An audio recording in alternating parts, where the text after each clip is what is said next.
What is going on, everybody?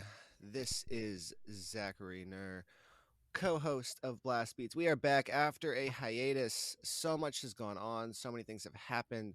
I have moved out of my apartment. I'm back at my parents' house. Things are crazy. Spoon, we're back. How you doing, man?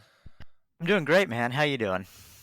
We're doing all right, but we have one more person here. We're adding a member to the Blast Beats group podcast, and we have a little bit more on that. We're going to be turning things into a little bit more than a podcast. But Aaron, Radical Larry, how you doing, man? Howdy, howdy, howdy. Guys, it is a pleasure to be here with you two. Thank you so much. Oh, absolutely. So some people don't know this. I don't know if I mentioned this earlier, but when Spoon went to Louder Than Life, I was gonna say Rolling Loud because I always confuse the two. Um, but when Spoon went to Louder Than Life, we had a week hiatus because of just not being able to record.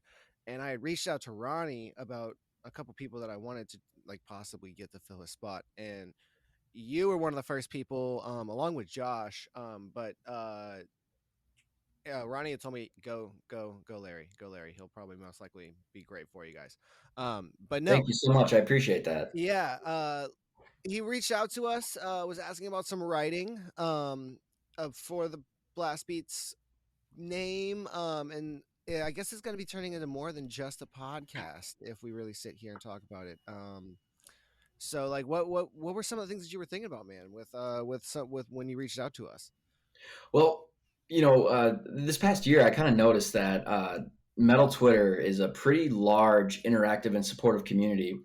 And I've just been, having a blast writing about, classic albums, things of that sort. And I thought it'd be great to just kind of put it all under one umbrella. With Blast Beats, you guys already have the podcast. You're growing that. So just wanted to give everything I had and help contribute to that if you guys wanted it to.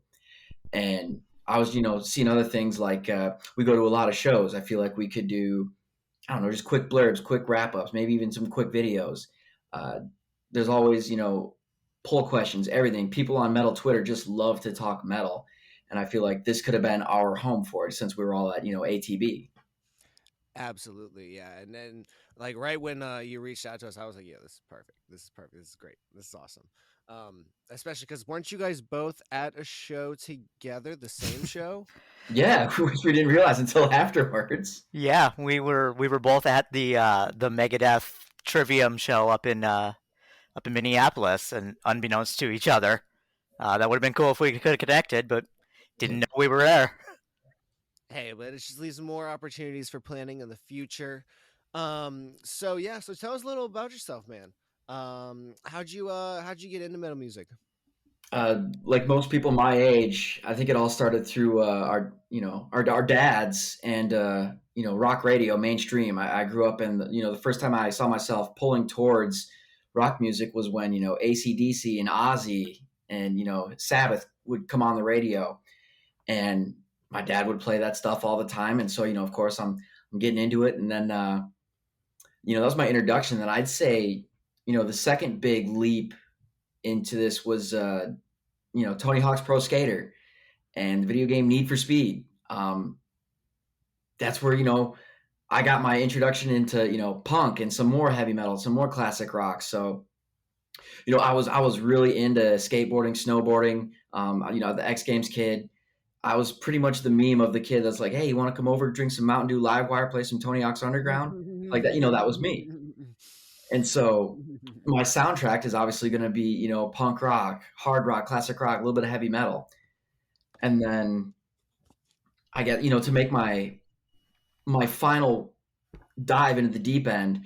Um, we'll fast forward to high school, college, and at this point, I'm making the slow growth and the slow transition from your classic rock, your Aussies, your AC/DC to the Sum 41 to the Good Charlotte, and then you grow up a little bit older, and it gets a little bit of heavier stuff to some Seether.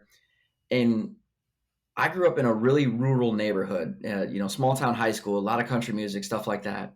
So anytime somebody hears anything remotely aggressive, they say, "Oh, you listen to that screamo stuff." Yes. And at that Yep. time, I did not like anything with distorted vocals. Maybe a little bit, but for the most part, no. Give me my clean vocals. And it got to a point, after a while, where it's like, hey, you like this, you like this. I was like, you know what? Yes, I do. Screw you. Let's see what it's about. Yeah. And I pick and choose what sounds really good to me, and then next thing you know, I'm pushed into the deep end.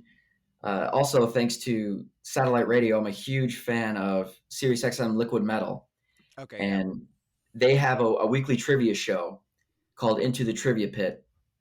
And when I first started listening to it, I knew nothing. Knew none of the bands aside from when they would do a Metallica riff or anything like that. And I started to kind of study up because I wanted listen and play at home. And after a while, they start playing songs like that's when I heard my first, aside from Raining Blood, more Slayer. And I'm going, oh my God, this is Dead Skin Mask. This is an incredible riff. I love it. And you start to realize, oh yeah, everybody's an idiot. They think everything is screamo when they realize this is just beautiful riffs. Some of it is, and some of that stuff's awesome too, but it just kind of came to finally taking the step to go, what does this actually stuff really sound like? And I'm like, oh, it's incredible. I love it. Yeah. Yeah. Um, Yeah, it's crazy because I can remember when I was going through high school and when I really got into like my metalcore and post-hardcore, it was I mean, and it sounds kind of weird, but like just seeing the duality of some of these vocalists like Kellen Quinn and Vic Fuentes who have the very, very, very, very, very high voices and then turn around and they're also doing the harsh and the uncleans and it's just like what the Yep. hell is going on?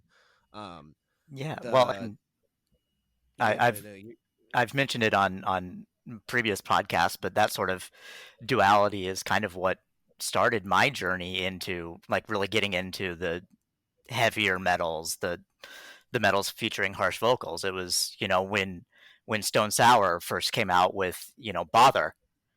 And, I learned that Corey Taylor was the lead singer of Stone Sour. And I'm like, oh shit, this dude can actually sing as well as do what he does with Slipknot. Maybe I should finally give Slipknot a chance because, I grew up in Iowa and sort of like you Yeah. everybody assuming that you were into screamo. I grew up in Iowa and listened to rock, so everybody assumed that I listened to Slipknot, which I didn't at the time. Hmm. But when Stone Sour came out and I learned that Corey could actually sing, that's when I would finally decided to give it a chance and realized, oh shit, there's actually more to this than just a wall of noise. It's actually really fucking good, and that's kind of what started me down my journey into the harsh vocals.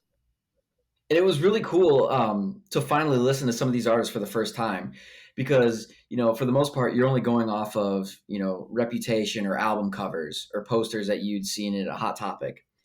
And, I would have, a brother come up and he'd have Slipknot. He'd have the Slipknot CD, the binder with all the CDs and then slide the cover in the vest and it would just be all hype. And then when you finally listen to it, go, oh, wait a minute. Nice. What am I wasting my time for? Should have been in this a lot longer. Yeah, that's kind of how I felt when I finally got into Slipknot. I was just like, oh shit, this is what it's been this whole time. I should have been listening to this years ago. Yep. yeah, and well, with Slipknot, it's funny because I got hooked off the rip with Guitar Hero 3 because they had Before I Forget in Guitar Hero 3. That was the first song I ever heard by them, and I was like, yes, yes, this is me. And I think I've brought this up before, but I listen and I put then if you guys saw the tweet that we put on the Blast Beats Twitter account with Spotify Wrapped coming out recently, you can now see all the music you listen to and I apologize to all of our viewers if you see my tweet, but it is incredibly I think it's 80% hip hop and then two EDM artists because I went ham on Dead Mouse and Justice this year. Um, but new metal is so interesting in my transition into metal and harder rock because it pairs hip hop and rock and metal so perfectly. And I think that's why that was definitely how it got me in so easily. And then that's definitely something that I've seen more, not so much. when I was listening to metalcore in high school, but metalcore recently, you've gotten a bit more of that rap aspect, especially people like Ronnie Radke and Franz and people who are trying to like inject that aspect to kind of create their own like new metalcore. I don't want to like term that phrase or coin that phrase, but I mean it's kind of basically Call it what rapcore if you want. yeah, rap core. And it's Well, interesting and it works, can work, but mm, I mean, as someone who's I'm a little bit older than both of you. I think I'm in my mid 30s now. So like I was a teenager when the new metal scene kind of really started blowing up. So that was kind of my formative years. So that's really kind of what I was into at the time. And so for me, it's been really interesting watching these metalcore bands kind of bring that sound back and kind of bring a new metal flair, put their own spin on it, but bring a new metal touch back into music and kind of reintroduce it to a younger generation. It's been really cool to see that sound come back, and really cool to hear how these modern bands are evolving that new metal sound that you know Korn and Limp Bizkit and Slipknot, early Slipknot, kind of patented. yeah, and I think this was in the time between their last show, but I brought up to you Spoon of well not Fever 333. You brought up Fever 333 to me, but Let Live. Jason Allen Butler is an amazing vocalist first off and then performer. Holy shit. Like I think he's banned for or not him, but like Let Live was banned from at least like 4 or 5 different House of Blues. Um, Nice. yeah, like it, like just to that extent. I love Let Live. Let Live was amazing. I always vibe with their stuff. And then they broke up. And Fever 333 is really cool as well. But just that like unique niche of like it's been this punk revival. It with like Every Time I Die and what was it, Turnstile. Mm-hmm. It's been very punk this year, and we've seen a lot of entries into trying to kind of bring that revival, and I'm definitely here for it, because I'm also very much a pop punk person and a punk person in general. So that's always been where my heart's laid, even over metal. I'm a sad boy at heart, so Yeah, and like I grew up, listening to a fair bit of pop punk, and you know, got into that sound, but I never really got into the hardcore genre until very recently. And I was just kind of going through some of the stuff that I've listened to since we started this podcast, and kind of starting to think about, album of the year contenders.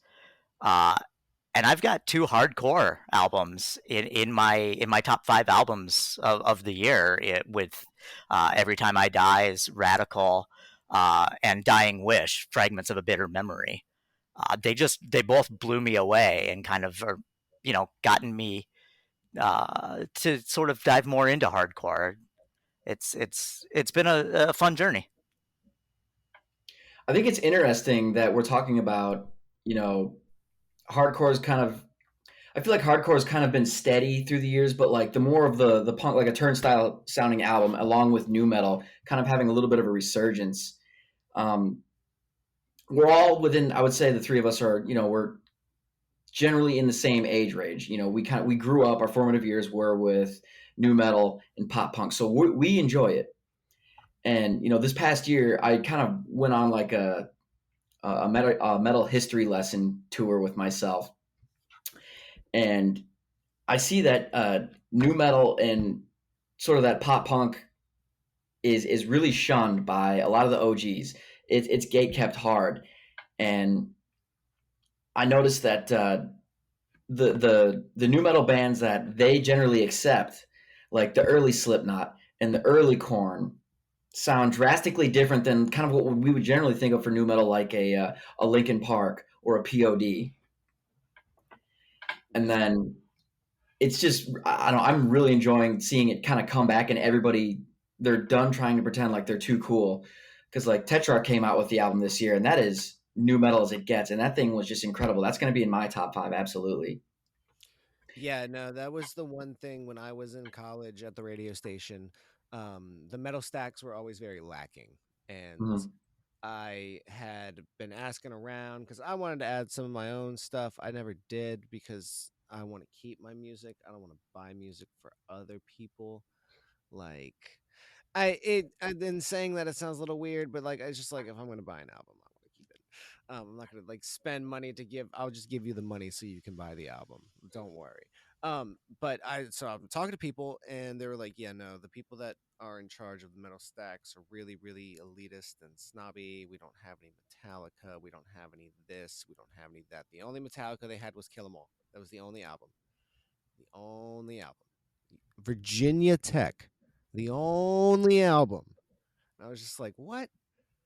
This doesn't make any sense. But then what you're saying with the fact that no, it's not necessarily looked upon in the greatest light by everybody. It has a really good like reputation sort of now Mhm. because the most outspoken group of people are getting younger and younger about the music. You don't have as many OGs as boisterous as they were as you have when you have Slipknot just like coming up. But yeah, no, it's really interesting with how like I don't know the right term to phrase this, but it's just like how divided certain certain artists can be, specifically down like just straight up age lines. Like once you hit a certain point, it's like, yeah, no, they're cool. Yeah, kind of get tenured in. Yeah. But no, so we have some new music every week, and we've been covering it all. As Spoon said, we're coming up to the end of the year, and we'll be doing some sort of. And as much as it's freaking me out because I have so much music left to listen to, some sort of top five, top album release ish thing.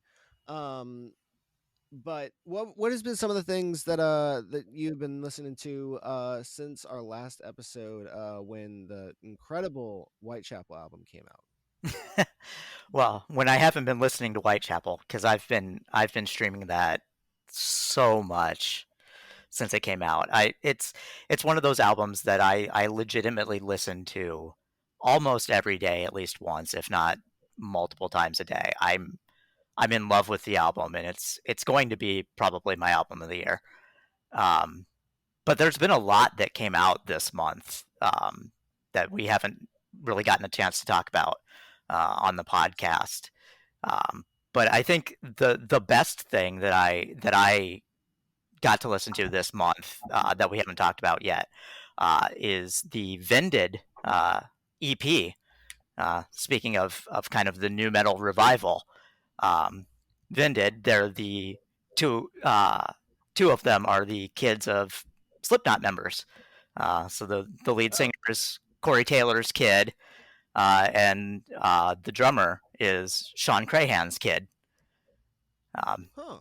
yeah, they've got a Interesting. band called Vended, and they released an EP called "What Is It, Kill It," of four, I think it's 4 songs, 3 or 4 songs, and it was incredible. I went into it I went into it knowing that I was going to like it, but I didn't know if I was going to like it because of the connection to Slipknot and kind of the nostalgia there, or if I was going to like it because it was legitimately good, and it's legitimately good. I was Oh, really fantastic. impressed with it, and uh, I really hope that they continue on with it and kind of separate themselves from their parents and kind of continue on developing their sound in a different direction from Slipknot, um, because it does have the tones there, but it is very different. So I really hope that they kind of keep with it, keep separating themselves, and kind of don't ride those coattails. Well, I'm glad it's good because that would be very disappointing. Um, Yeah, no, I feel like there's been a lot of like stories recently, not just in like music, but of like people's like kids coming into the same profession that they've been in, and like it's either gone very, very well or just completely up in flames. There's no like middle of the road, like, you know, he did all right. It was good. It wasn't bad. It was either like top notch or like no, no. He's not cut out for this. Um, One album that really surprised me since we've listened or since we've talked last, and it. I'm gonna put this in the Ice Nine Kills category of the singles really underwhelmed me, but the album came together beautifully. Mayday Parade's new album this year. What It Means to Fall Apart was actually fantastic for me. um, I was in a very, very, very, very interesting place when their last album came out. I think I had just broken up with my ex. So you know, Mayday Parade releases an album right after a breakup. It was perfect summer, man. Um, but yeah, no, I was very surprised. There was a lot of very gnarly guitar work that I was not expecting from them. They did a album, I want to say 5 or 6 years ago, called Black Lines, and that one had a very punkish, like with heavy drums and stuff like that. But this guitar work was incredible. Um, a lot of riffs that I would not be expecting from a band like Mayday Parade led by Derek Sanders. Um, but yeah, that very much surprised me. And then today I was listening to Like Pacific's new album, and that was hitting really hard. I was liking that a lot. Um, but yeah, what else has there been? There's been so much, so much. What have you been listening to this month, Aaron? So I've a couple ones that stood out that I saw get a lot of hype on Twitter. Chemist came out with their album Deceiver. It's a doom metal band out of Colorado. Clean vocals, melodic guitar, and it was okay. I don't know how much more. Like, I don't know if I'll go back to it too often, but I am glad I checked it out because I wasn't expecting it. With the vocals, it almost kind of felt out of place with it. Sort of like Manowar, like that old power metal type galloping vocals, but with slow Sabbath style, but kind of evil licks. And then the other one I just laughed when I kept seeing about Obscura came out with a Valediction, and everyone kept talking about how they didn't like the album because they sounded like the bass guitar was a fart, and they called it the fart bass. And I saw Death Metal Radio on Twitter was saying, "You don't hate the fart bass, you fear the fart bass." And I checked it out. It's a tech death band, and it started off like mystic acoustic guitars, and then it jumped right into just blast beats and fast guitars, licks going up and down the fretboard, and then I heard the fart bass, and it was spot on. It is absolutely a fart bass. Oh my gosh. If I could compare it to something, picture a song you've listened to where the bass guitar was really distinct and it was kind of higher pitched, and so that was the fart bass. Okay. And It's then go ahead. Go ahead. I was just going to say it's interesting that you mentioned that album because that is one of the 4 albums that I have from this month that I haven't gotten to yet. From last month, excuse me, that I haven't gotten to yet. Oh yeah, it is December. Yeah, I want to check it out before I kind of put out a Twitter thread of my best from the month of November. So it's going to be interesting if it's got a fart bass. Well, And then I what's think we have that? our episode. I think we have our episode title, episode 10, Blast Beats, The, the fart bass. the fart bass, absolutely. And then my personal favorite from this month was Extinction A.D. came out with an EP, Chaos, Collusion, Carnage, and Propaganda. Oh wow. And I had just discovered these guys after hearing them appear on a podcast. They're just telling road stories and stuff like that, and they've got some radio play on Liquid Metal. It is great thrash metal, and it's, I feel like this year's been the year of death metal. Big resurgence. Not a whole lot of good thrash has come out, and I think Extinction AD is just phenomenal.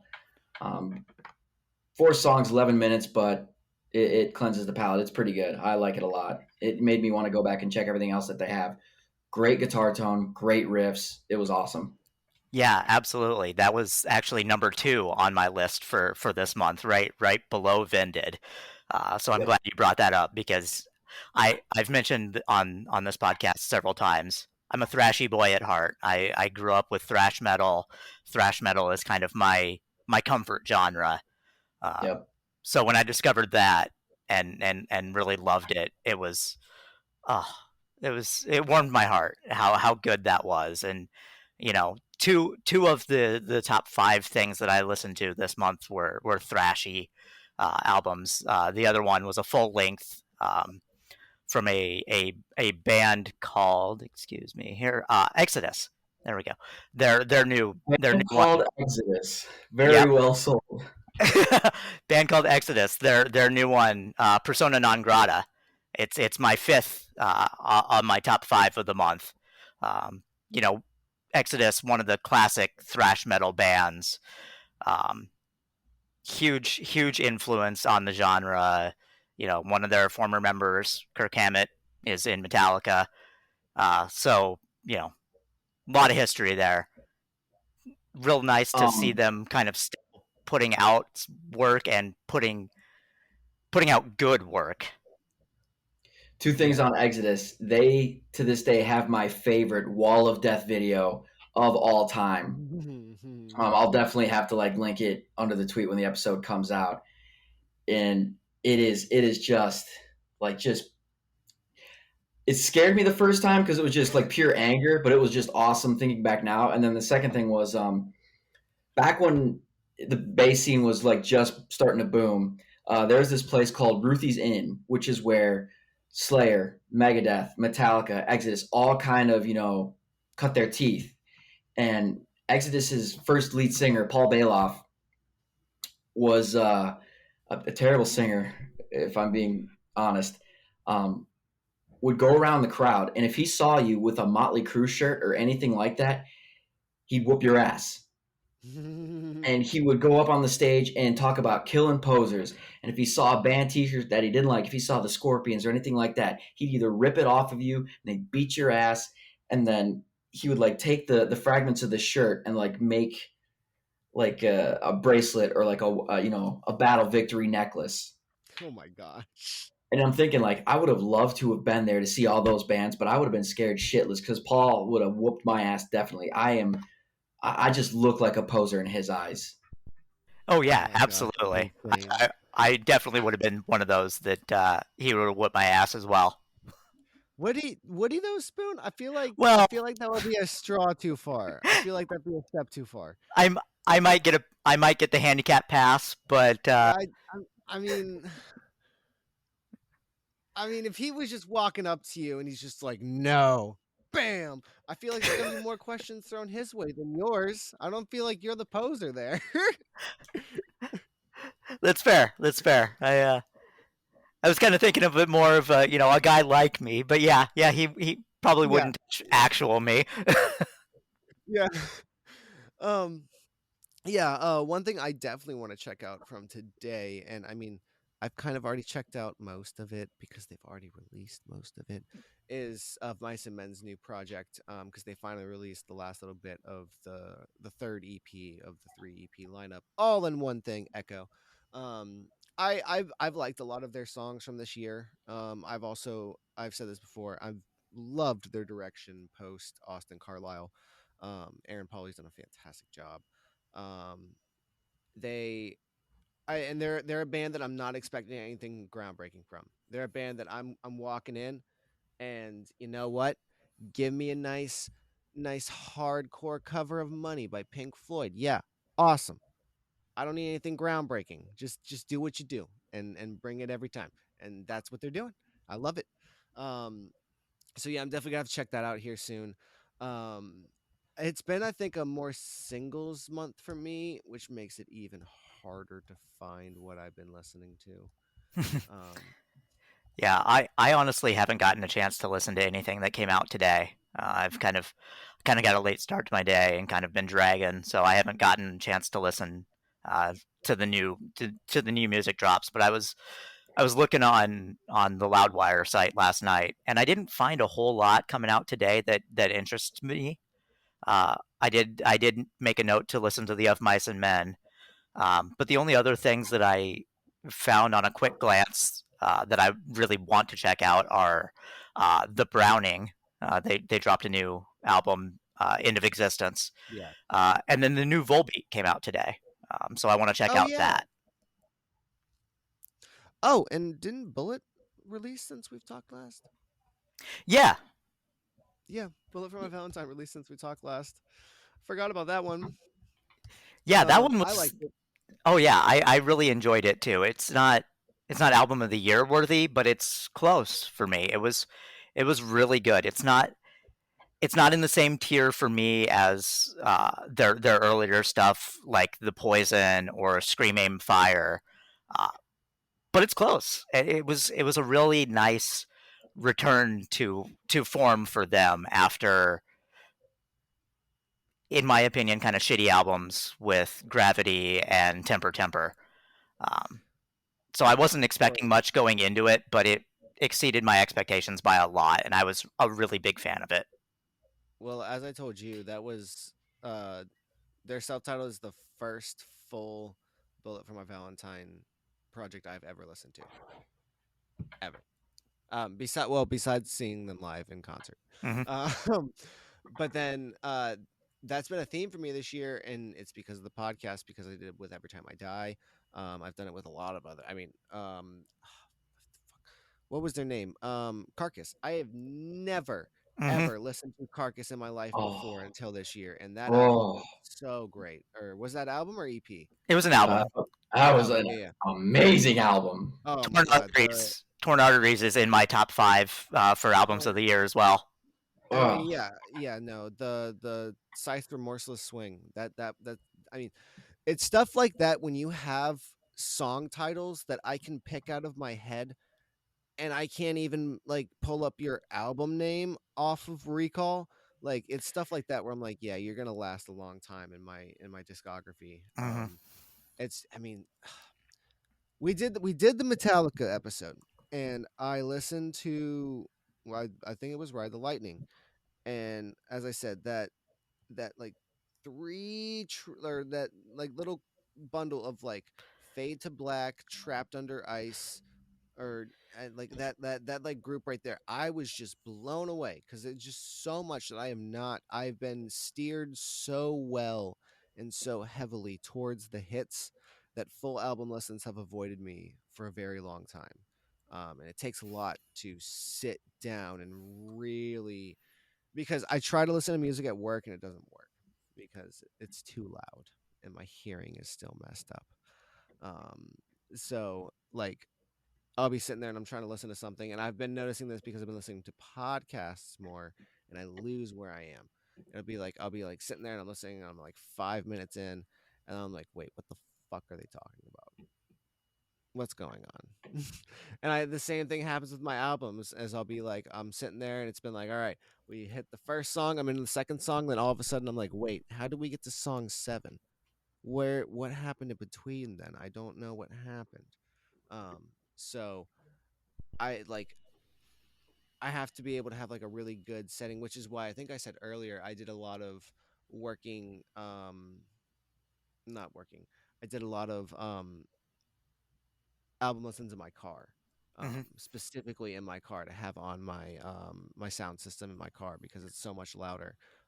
When I get my apartment back, I'll have my sound system back that I had with my vinyl player and all that. So that makes things a bit different. But the headphones, and especially because of how I can't wear over ear headphones, I have to wear in ear. So wearing them right now. no. I mean at work. At work. I got you. Okay. Yeah, at work I have my AirPods, so I can only wear in like my in-ear AirPods, because there's no wires. They're very like sleek. I could take them out real quick and be like, "Oh, what was that? What did you say?" Um, and so like the hearing thing is really messing with me, man. It's been like a month and a half, and it's so weird. It's so weird. Jesus, kind of amazing that you're still dealing with that. That's incredible. It's moved from the left side of my head to the right side. Oh no, it's a different Yeah. ear now. So yeah.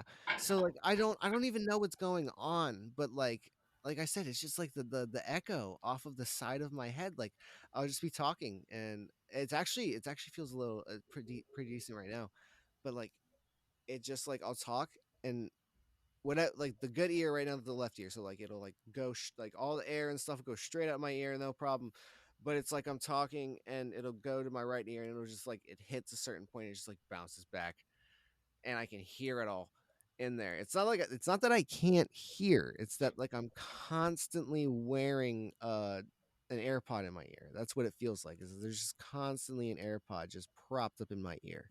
Hmm. But there's not. But there's not. It's so weird. But I'm gonna get it fixed. I've had so many things taken care of. I got my windshield replaced, personal property tax paid, got my application in for my apartment, all this stuff checked off. I'm on the up, man. I'm on the up, Making moves. making moves. This week at work has been fantastic. It has been amazing. The most refreshing week of work I've had in months. I man, I worked 2 p.m. to 10 p.m. on Thanksgiving.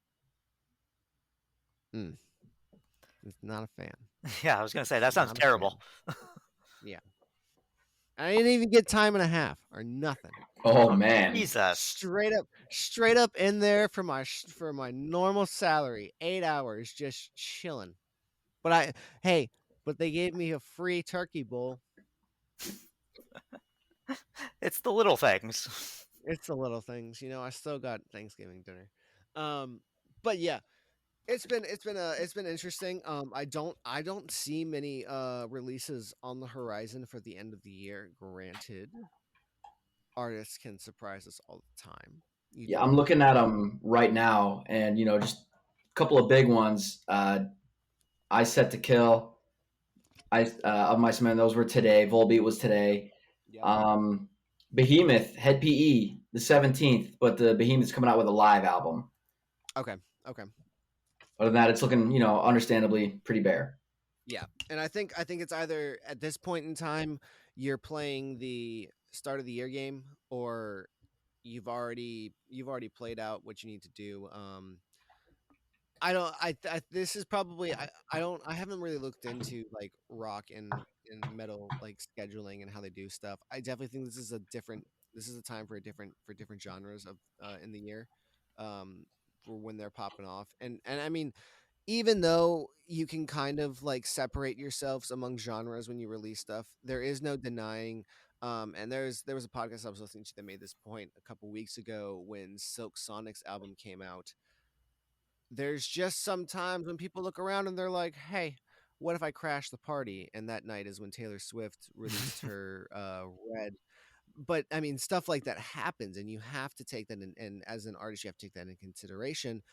If you're a metal band, like a decently popular metal band, and you're getting ready to like release your second or third album, do something like big, and all of a sudden Slipknot's like, "Yeah, no, we're releasing the Chapeltown Rag tonight." You might want to wait a week and hold off, or like maybe drum up some more to push it even harder, because there's going to be a lot of talk and you don't want your album to be drowned out by the sound of something else. It's very prevalent. So I'm assuming right now, I mean, I haven't heard the song yet, but I work at a gas station, so it's only a matter of time before I hear All I Want for Christmas Is You. Oh, Which yeah. one of my coworkers, did you know that's like the only new Christmas song in the past like 30 years? That Like people play. but like genuinely like new popular Christmas song that is actually like talked about, and like it's like the only new one. All the other Christmas songs you listen to are just other renditions of old songs. Oh, I see what you're saying. That's the only Yeah.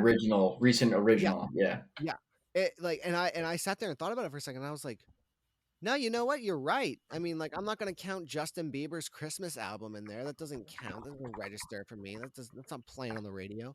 Yeah, All I Want for Christmas Is You, and I'm just like, man, she was on one with that. And every year, November 25th, 26th.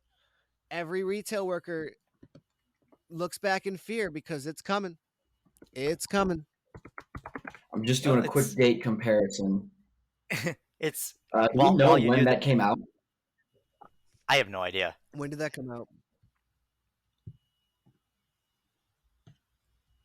But while Aaron's looking that up, it's funny you mentioned Christmas songs because one of the newer things that has come out recently that I've been listening to is a sort of Christmas song uh, by the band Sabaton.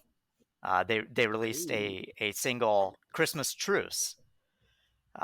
And with Sabaton, all of their songs kind of circle around uh, war history, and specifically recently World War One. So the song Oh, Christmas, yeah. yeah, the song Christmas Truce talks about the truce that the fighters on the Western Front had in 1914 around Christmas. It's a really, really emotional song, really emotional video, and Oh, yeah. it ends with a little um, kind of just oohs and ahs from Floor Jansen from Nightwish, who is married to Sabaton's drummer. Um, so yeah, that's Okay. kind of funny that you mentioned Christmas. That I since I've been listening to that. Are there any like metal Christmas albums? Well, I mean, what spawned me to go check was I just knew that ACDC has "Mistress for Christmas," Yeah, and that Oh. came out in 1990. And then I saw Mariah Carey's, "Satanic Ritual" came out in 1994. one of my Yeah. favorite Christmas in heavy air quotes songs is a song by Corey Taylor called Xmas. It's a pretty funny song if you haven't ever heard it. I suggest going and checking it out. It's kind of an Christmas song. Yeah. See, punk and metal rock that you get the Father Christmas and the stuff like that. I remember. Do you guys know Man Overboard? Have you guys ever heard of Man Overboard? Yeah. I'm Um. not. Okay. Awesome. Awesome. Spoon. Um. They were like pop punk band from New Jersey. I think a little older than the scene that I would normally like listen to. But they did a great cover of Father Christmas. And that was always fun to listen to. You get those like random songs every now and then. And, like sometimes an artist will put one out, but I don't know. I as we established in October, Halloween kind of lends itself to the rock and metal genre a bit more, as evidenced by Ice Nine Kills. So they've pretty much made a brand surrounding themselves on horror. So no, there's not many metal bands surrounding themselves on the spirit of Christmas. Um, I found two, hopefully, originals. Amon Amarth has Viking Christmas, ooh, and then Guar came out of with course, Guar Stripper Christmas Summer Weekend. of Yeah, course. that sounds very Guar. Oh Why am yeah. I not surprised? In speaking of Guar, I mean, not speaking of Guar, I don't even know if you can relate these, but I relate these two. But we were talking before you had joined in here, and I was looking through the Loudwire list, and apparently, Insane Clown Posse released an album this year. What did I say it was? Yum Yum Bedlam. Something like that, yeah. I'm just like, what the heck? Whatever. um, yeah, interesting, interesting. Yeah, we've got the holidays coming up. It'll be interesting. I would like to, and some of this has been on me, because I've been a little crazy with how my time has been. Work has been insane. Um, so we're gonna try to get back on track here and try to keep this a bit more consistent. Um, it's been great. We will have our top 5 show coming up. We'll put a little announcement out beforehand. Oh, Um, definitely, that, definitely. You can definitely that way, look forward to seeing something on the Blast Beats Twitter account announcing further plans for that. Yeah. At ATB_blast beats, if you would like to follow. But yes, this has been our first episode in about a month. Yeah, it's been a month, right? Pretty About so, much. yeah. Yeah. So it's been nice to be back. Nice to get the brains churning again. Nice to get back in touch with everybody and introduce our newest member in Aaron. And it's been fantastic having you here today, and looking forward to having you here so many more times in the future. Um, but yeah, we're gonna have a lot more. And as we said, we're gonna kind of like try to start blowing this up a bit more, to be a bit more than just podcast. Um, as Aaron said, he's done some writing about some metal. I haven't done any metal writing. I've done some hip hop writing, but I would love to get into more music writing, because music and sports are my two greatest passions in life. And I think that goes for all of us here. Um, Yep. Yeah, absolutely. yeah. Um, and I mean, when I'm not when I'm not watching sports, I'm pretty much all listening to music. So getting all as many ways to talk about it, and I mean the podcast is awesome, and then writing gets you to get a little. It can get a little bit more in depth and detail with some things you can do, and I mean, storytelling in itself is fun as hell, and I can get carried away with it in person, but I can get even more carried away with it on paper. You can just ask my editors at PFN. Um, I remember when I started the year for my preview piece, uh, I did my week one preview, and it was like 2,000 to 2,400 words. And Ben came back to me and he was like, "Man, you have to cut this down a lot." And I was like, "I'm sorry. It's the beginning of the season. I haven't been here for 6 months. I was excited. Let me write." Exactly, You know? exactly. I mean, pretty Yeah. much everything that I put out is at least 1,000 words, if not, 1,500 to 2,000. So I feel you there. Mm, I would say my average right now, the average for the like Sunday day piece is around like 13 to 1,500, but my average for my night game pieces are probably between 6 to 700 words. Um, it's just a quick little blurb, you Yeah. know, Yeah, my overall in and average out. is probably in that 1,300 range, and that's Yeah, probably going to get a significant boost when I inevitably put out an article for the top 5 albums of the year, because I am planning yeah, on doing that, and I'm gonna yeah. That probably want to go pretty in depth on all 5 albums. So that's probably going to be a beast. I gotta say, I've yeah. been really damn intimidated by a lot of these people's countdowns. I'm seeing people with their top 40, top 50, top 100. I'm going like, great job for you, but I can't retain anything meaningful to do that. Red Herring's doing Yeah, that. He's has a lot, and I mean, for somebody who releases a tweet every Friday that has every album, EP, single that is coming out, I would hope you have a top 50, top 40. Um, but for people like us who are just like actually just like searching, top 5 is pretty is I'm still sitting here. I have like 2 albums that I have confirmed in my top 5. And outside of that, I have no clue. Um, and I guess more so because I don't know how expansive I want the genre range to be. I think that's hmm my biggest drawback right now, because like I don't know if I want to include a band like Grayscale in my top 5 of the year for blast beats, because like is that necessarily rock metal? You're pushing it on the rock, and they got a little more poppy.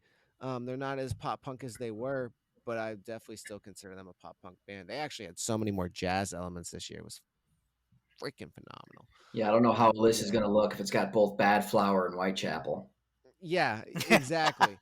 So like which it's I a want.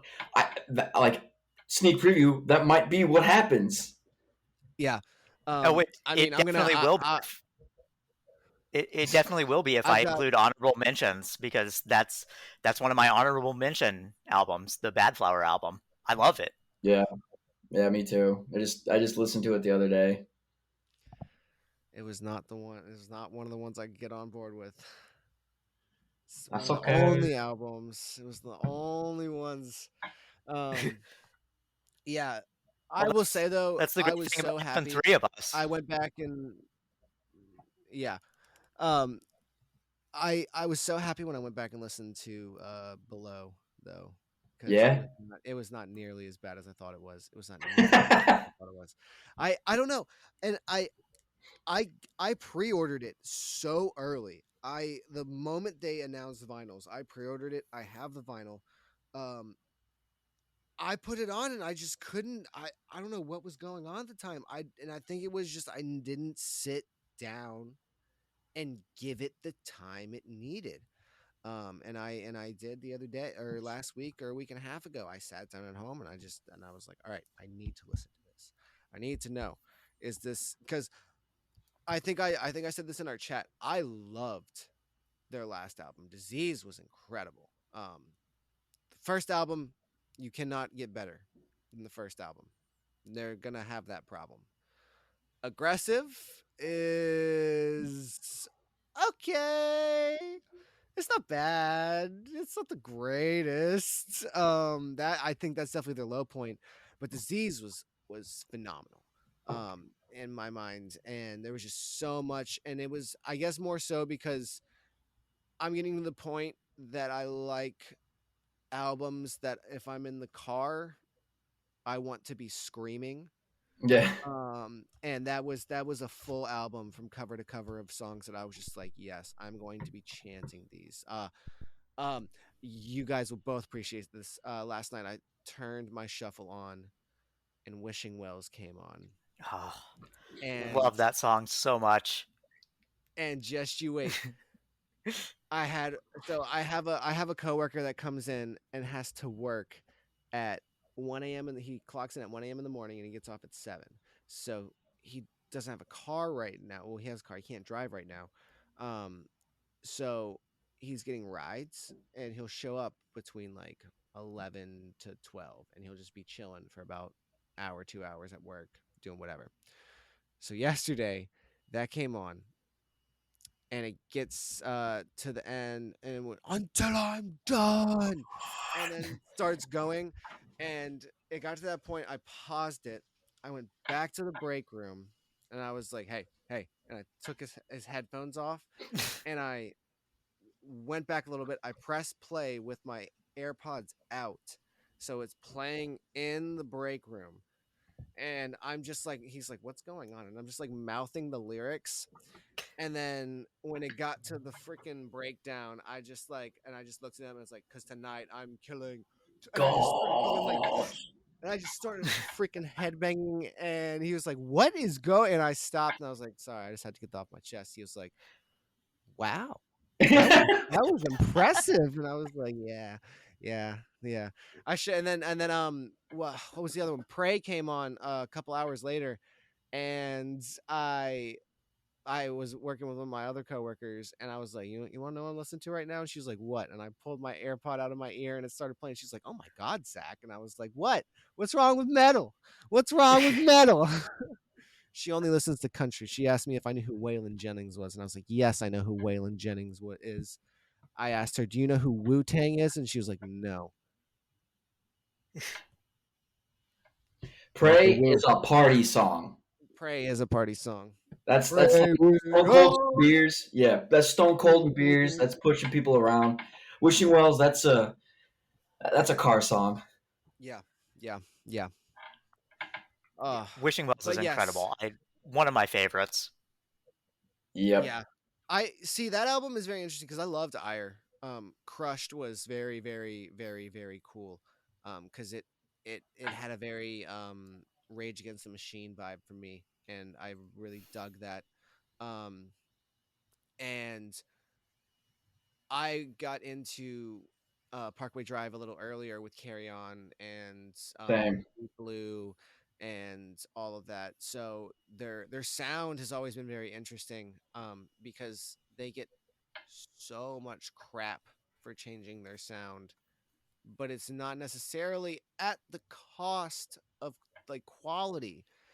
And I'll give you your I can give you your complaints if if a band changes their sound and it sounds awful. But if it doesn't sound bad, just get over yourself.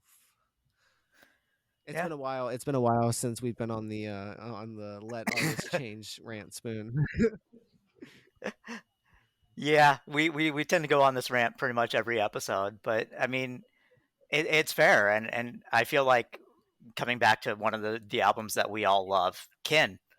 I feel like Whitechapel gets a lot of that for changing their sound after the Valley and now Kin. Um, but for me, the change is incredible. Like I like old Whitechapel, and I love that kind of just in your face brutal deathcore sound that they had. But Valley and Kin and the change of direction are just incredible to me. Phil's clean vocals are amazing. There's still that element of in your face brutality with the albums, but in a completely different way.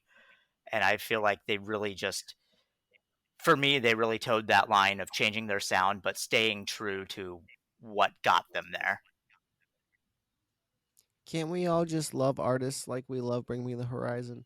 No, what? That genre change, I have never seen something more stunning and done perfectly to a T. Um, because I album before Sempiternal, um, Suicide Season. That was my first what I got into with, and I think that's about it. That's about as early as I went. I early Bring Me the Horizon is very interesting. It's heavy. Um, I mean, very it's heavy, deathcore. Yeah, very heavy. Um, and like their career arc is just utter insanity. It is just absolutely bonkers. Like you listen to their stuff now and you're like, no way, no way, that's the same band. But then yeah, again, I think people forget that Skrillex was a metal vocalist at one point too. So yeah, absolutely. It's Today I really learned. drastic the from change first that to last, some of those guys went through. yeah, yeah, Skrillex was Sonny Moore was the lead singer from first to last. And I guess wrapping up the point on bands changing their sounds, I've been on a big In Flames kick lately, Mm. and they're some of the pioneers of Swedish melodic death metal, and I've been listening to the Clayman, and I'm like, oh my god, this is amazing. And then I want to make sure I get it right. I think it was in 2002 is when they finally switched their sound, and everyone just punted and said, "I'm out, I'm done." And I've always been annoyed by that. And it was Colony, Clayman, and then Reroute to Remain. And I was listening to it yesterday, and I'm going, you know what? I actually kind of see the point. It was somehow like a similar vibe, but just completely different. Yeah, Weird. yeah. And I mean, I've had that experience with certain bands. The only one I can really pick out like noticeably was Tonight Alive. I was really, really, really big Tonight Alive fan. Hmm. With their first couple albums, and then they went way too electro pop, and I just kind of just signed out. I was like, look, you guys do you. I'm not going to complain about it, but I'm not going to listen to it either. Um, but Yeah, yeah, well, this has I kind of had that experience with Bullet for My Valentine, coming back to kind of where we started the episode. They really changed their sound on specifically Gravity, and it just wasn't for me.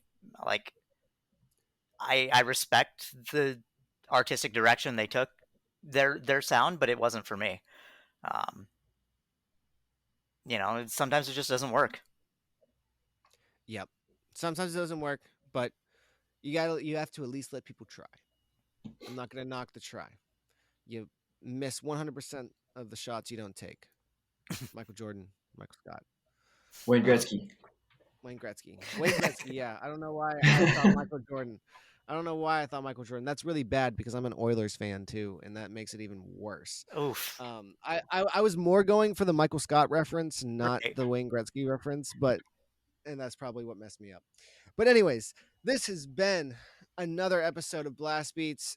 We welcome in our brand new member and podcast co-host, tri-host. Does it go to like anything else? Are we just a bunch of co-hosts? Who's I latest think just How does that co-host? work? co-host. Yeah. Let the Okay. haters bitch. I didn't know if it changed with 3 people after you got from 2. But Aaron, let them know where they can find you, where you're at, what you're doing. You can follow me on Twitter at RadicalLarry007. You can bother me there. I'm also the head contributor for the Detroit Tigers faction at Around the Block. That one's just Tigers_ATB on Twitter as well. You can come and bother me, talk some shit. I don't care. I love it on both of those platforms.